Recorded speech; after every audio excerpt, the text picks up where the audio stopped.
I'm calling my story Using My Religion,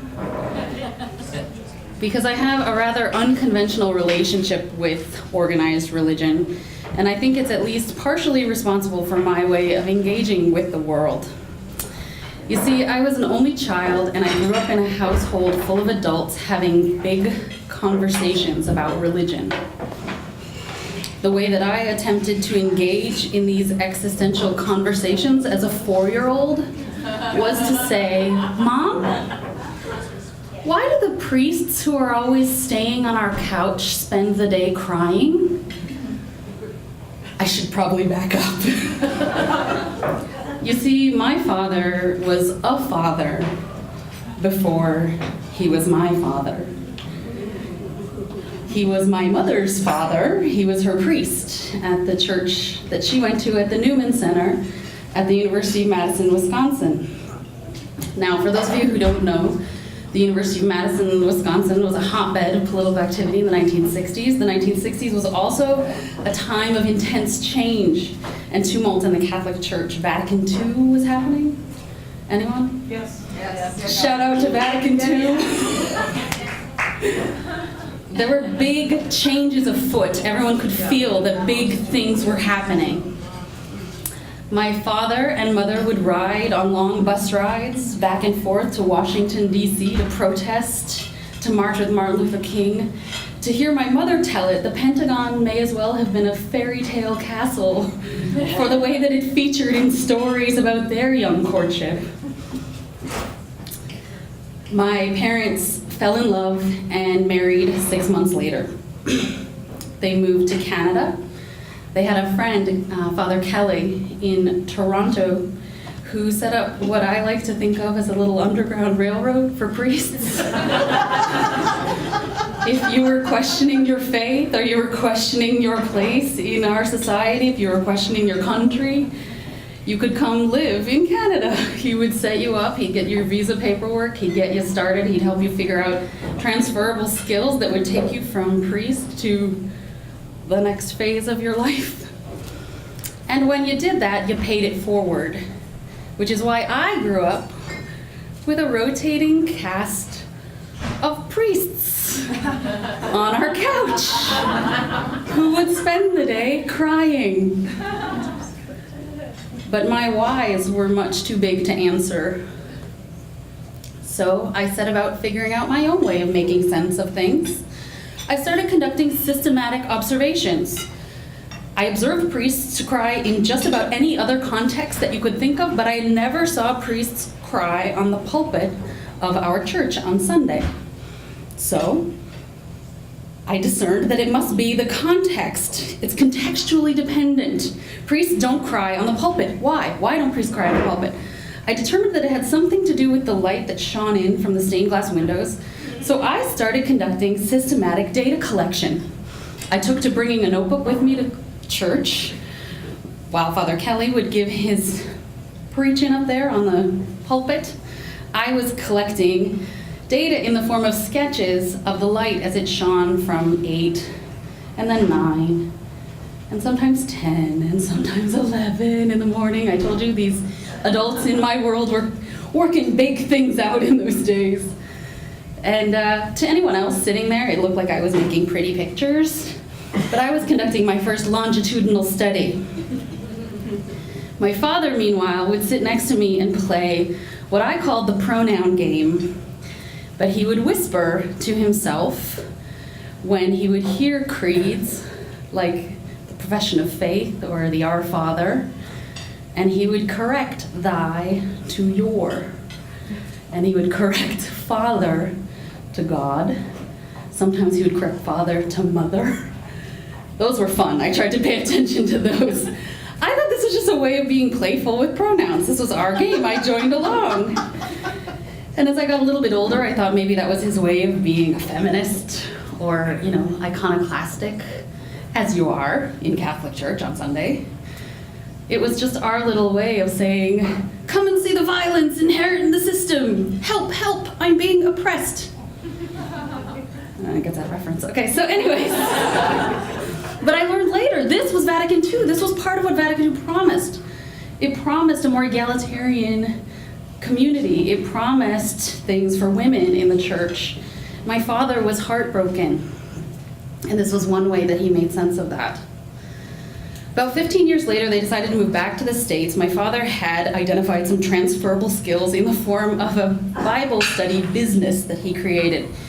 It was adult learning theory-based, critical biblical, pedagogical, scholarship-informed way of studying the Bible. I was at this time in junior high school. My father was traveling around the world with his business called ABLE, Adult Biblical Interdependent Learning, of course. My classmates thought that he was a traveling Bible salesman, which, as unhelpful socially as that was, it was easier than trying to explain what he really did, or the cast of rotating nuns and priests and brothers who would come to live with us to apprentice with him. So like Mr. Rochester, I tended not to mention the mad woman in our attic. But these people changed my life. They exposed me to the world. I was bitter because I didn't get to travel, but little did I know that my worldview was being shaped by these people who came and taught me things that I never would have known otherwise. Like Sister Fran taught me that you drive on the other side of the street in New Zealand. I thought I was having a fever hallucination when she was driving me to the hospital, but no, she was driving on what she thought was the right side of the street. Father Peter taught me that Chinese food in the United States is not like Chinese food in China. Father Peter also taught me that there are other ways of thinking about food other than just as something that you eat. As a 13-year-old, it had never occurred to me that food was anything other than something that you eat, but no, food was a story. It was an experience. He created a dish for us called lion's head, and he wanted us to appreciate the visual richness of this dish. And didn't this look like a lion's head? And the cabbage, didn't it look like a mane? And this sauce, didn't it look like blood? And I thought it did. Yes, I did think that it looked like we were eating a lion's head. He taught me that I was braver than I thought I was because I ate what I thought was a lion's head for dinner that evening. But Brother Kieran's nephews were the ones that really changed my world paradigm. You may have gathered when I told you that I was known for being the child of a traveling Bible salesman. I was kind of a nerd in high school. Brother Kieran's twin nephews were on their gap year, and they were hitchhiking around the United States. As a freshman taking college preparatory classes over the summer, gap year was about the furthest thing that I could imagine. These were people that chose to wait to go to college. They were 19 years old, and they were traveling, they were hitchhiking, they were getting to know themselves. Okay, but the real change happened when they came with me to school. Anna, nerd, walks in the door with two 6-foot-tall, tan Australian men who laugh at my jokes. I learned that the social order at Canyon Del Oro High School was mutable. Nobody knew why, but I was cool. And everybody knew that everything had changed from that day forward. So my father eventually decided to leave the Catholic Church. He decided to try his hand at being a pastor.